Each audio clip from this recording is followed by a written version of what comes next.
Hi everyone, Ashley Mailloux here, taking a look at another pick 3 this weekend. And let's be honest, last weekend, not so hot. We're going to try to regroup here, and we're going to do that at Churchill Downs on Saturday, September 27th. They have an 11 race program with 2 graded stakes races. Race number 8, the grade 3 ACAC, and then race number 10, the grade 2 Lucas Classic. And I thought about obviously then looking at races 8, 9, and 10. Then I looked at maybe 9, 10, and 11, and ultimately decided neither of those sequences. I wanted to get the turf race in there. So I'm going to look at races 7, 8, and 9. Race 7 is for the 3-year-old fillies at a mile and a 16th on the grass. And it's allowance event, non-winners of 3 life. And I think in terms of the morning line, it's an interesting race. There's several directions to go. I don't think there's a standout when you look at the line. You have a 4-1 shot, a 9-2 shot. There's nothing really short here. And ultimately, I wanted to use the 2 Golden Sunshine for Owen Hardy. This horse just was able to pick up that second career victory last time out. I think looking at her form, she's really done little wrong. She can close from off of it. We saw her sit a little bit closer to it last time out. Still drew clear. I know that was at Ellis Park, and now she's got to get back to Churchill, which she has 1 start at Churchill, but it was in the grade 3 Regret, and just kind of a little bit of a different sort of competition that she faced there. And I thought her 2 efforts since then have been quite good, so I want to use her. Thought it was enticing to see Louis Saez ride this one. Has not been aboard her before. Typically doesn't necessarily ride for this outfit a whole ton in recent times. Also want to use the number 6 in here, Table Flirt, 10-1 on the morning line. Now, she's an interesting read because she started on the dirt. They moved her to the turf, and her turf form was quite good. She had a second at Gulfstream Park, then came back at a mile and an 1/8, was able to graduate. She bounced in a grade 2 event at Keeneland, and they moved her to the dirt. And similarly, 3 starts back, she was second. She picked up her second career victory, 2 back at Saratoga in a nice little race and was able to do it quite impressively. And then more recently, she finished mid-pack in a big field in the Catherine Sophia. And she just, I don't know, to me, didn't have any firepower late. She was flat, and really don't mind her getting back onto the grass. I think that's key here. I think she's going to offer some value just because she's going to have to transition and, try to regroup after a disappointing performance in the Catherine Sophia. So Table Flirt I found really intriguing in here. Then the 8, Mo Expectations, is the 4-1 horse on the morning line. Now, another one that's done very little wrong. I will say 3 starts now. She's taken a step forward with each and every start. The way that she won visually last time out, I thought was quite impressive. Now, she's gotten pace help in her last 2, but I still think there's quite a bit of talent here for this daughter of Uncle Mo. And with her recent form, the fact that Irad Ortiz is going to climb aboard, I think she's hard to ignore. So in this opening leg, I will use the 2, 6, and the 8. We'll move to race number 8, the grade 3 ACAC mile here for 3-year-olds and upward. And on paper, I think the one most wanted, deserves to be the morning line favorite, is the horse to beat. But there have been times where he hasn't been able to get it done. He's had a lot of seconds, but then you look at the waters, Rattle and Roll, Skippy Longstocking, Fierceness, just, a much tougher kind of competition in those races than he's going to face in here, just much tougher levels. And more recently, part of the pace there, it was his first start after about 2.5 months, maybe just a little bit more than that, off in the Forego, and he was part of blistering fractions. He's never gone that quick in his life and been that forward. And he ended up finishing 5th, beaten by 3 1/4. I actually don't think it's a horrible performance. I think, all in all, deep waters, really quick.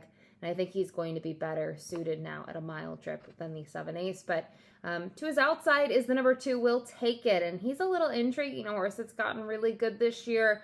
Was 1 for 10 in 2024. Has yet to finish worse than second in 6 starts. 4 of those have been wins now in 2025. And he comes in here off a stakes victory where he was able to defeat Banishing and was just kind of gutsy to the end. And I just really like his form. I think it kind of flatters him a little bit too. That 2 starts back, you saw the winner of that one, Dragoon Garn, came back to win earlier this week, actually on Wednesday at Churchill. So, another one that I think he's going to offer more value. There is some upside. The one thing I don't necessarily love about Will Take It is the little bit of a freshening. He was kind of on a roll, and then obviously they gave him time off. He deserved it, though. Look at his past performances, 17 starts, go down the page. He's never had time off, so I don't want to be too critical of that. And like I said, he's going to offer value, so I want to use him here. Then to round things out, 3rd leg of the sequence, race number 9, an allowance optional climbing event, 4 fillies and mares, 3-year-olds and upward, a mile and a 16th here on the main track. And My focus is going to be on the outside of the starting gate. The 9 and the 10 are the logicals. The 9 Perfect Shot has been very good since that freshening. Didn't really fire the best races at Oaklawn Park. Was still competitive, but since the break has really stepped forward, comes in here off a career best, was able to pick up that third career victory at Saratoga, and I thought looked pretty impressive doing so. Just really liked the way that she was able to pull away from the field. And then the number 10, Standout Sensation. Another one comes in here off a win at Saratoga. I think in terms of speed, tough to say, but I do think she's probably going to be a little bit more forward than the other horse that I mentioned, and she's had a really tremendous year. We talked about it in the other race earlier, talking about form reversal, 0 for 9 last year. She's 5 for 6 in terms of top 2 finishes now on the year, and her speed could be to her benefit, I think, when you look at the pace scenario in this race and maybe how it could play out. The pace could be quick, but I think with her outside position, she's going to be able to move over, save some ground, and still not have to weave her way through traffic. But I'm not going to stop there with those two. I also want to include the number 11, Neon Icon, for the Arnold's Barn. Tried the turf last time out in a grade 3. It didn't work out. And kind of going through the dirt form, it hasn't been great. But 4 consecutive races against graded stakes competition. I think this is class relief in a big way when you look at some of the names. Tarifa, Candied, Loved. Pin Up Betty even last time out. I know she didn't fire at all on the grass, but there's an excuse for that, I think. Doesn't want to take to the grass. And prior to that, though, before diving into the stakes water, she had some interesting performances.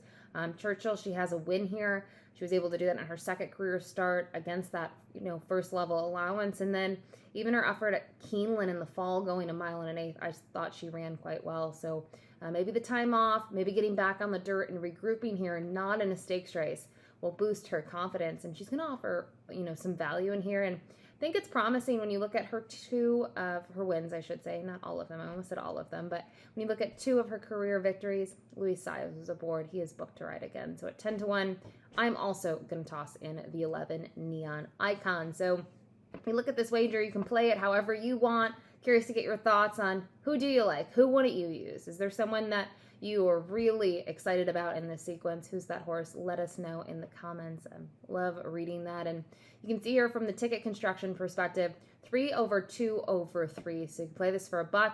It's 18.50 cents though, just a $9 play. So as always, best of luck tackling the races this weekend at Churchill. And if you dive into the pick 3, let's hope we can get a winner.